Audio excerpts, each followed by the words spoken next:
32nd question. Satish became a great artist. What makes you appreciate him? ಆತನನ್ನ ಅವರನ್ನ ಹೊಗಳೋದಿಕ್ಕೆ ಅಥವಾ ಅಭಿನಂದನೆ ಮಾಡೋದಿಕ್ಕೆ ಏನು ಕಾರಣ? Satish became a great artist ಅಂತ ಹೇಳ್ತಾರೆ.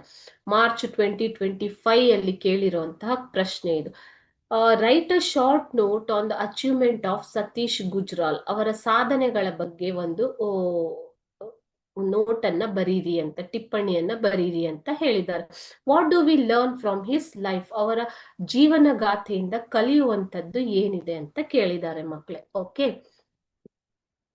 Satish Gujral is among the foremost artist in India, excelling in painting, sculpture and architecture. Okay, foremost ಅಂತಂದ್ರೆ ಮುಂಚೂಣಿಯಲ್ಲಿರುವಂತಹ ಒಬ್ಬ ಕಲಾಕಾರರು.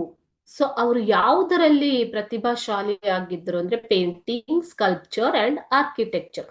Exhibitions of his work have been held all over the world. Exhibition ಅಂತಂದ್ರೆ ಪ್ರದರ್ಶನ, ವಸ್ತು ಪ್ರದರ್ಶನ. Okay, so ಅವರ ಒಂದು ಕಲೆಗಳ ವಸ್ತು ಪ್ರದರ್ಶನವನ್ನ ಇಡೀ ವಿಶ್ವದಲ್ಲಿ ಇಡಲಾಯಿತು. He is also a writer and has published books of his works in the various arts. ಅವರು ಒಬ್ಬ ಉತ್ತಮ ಬರಹಗಾರರು ಹೌದು, ಅದೇ ರೀತಿ ಅವರ ವಿವಿಧ ಕಲೆಗಳ ಮೇಲೆ ಅವರು ಪುಸ್ತಕಗಳನ್ನ ಕೂಡ ಬರೆದಿದ್ದಾರೆ. From his life we learn that physical disability is no barrier to success. So ಇವರ ಒಂದು ಜೀವನದಿಂದ ನಾವು ಕಲಿಯುವಂತದ್ದೇನಿದೆ ಅಂದ್ರೆ ದೈಹಿಕ ನ್ಯೂನತೆಯು ನಿಮ್ಮ ಯಶಸ್ಸಿಗೆ ಅಡೆತಡೆ ಆಗುವುದಿಲ್ಲ ಅನ್ನುವಂತ ಪಾಠವನ್ನ ಕಲಿಬೇಕು ಮಕ್ಕಳೇ. Okay, Satish Gujral is among the foremost artist in India, excelling in painting, sculpture and architecture. Exhibitions of his works have been held all over the world.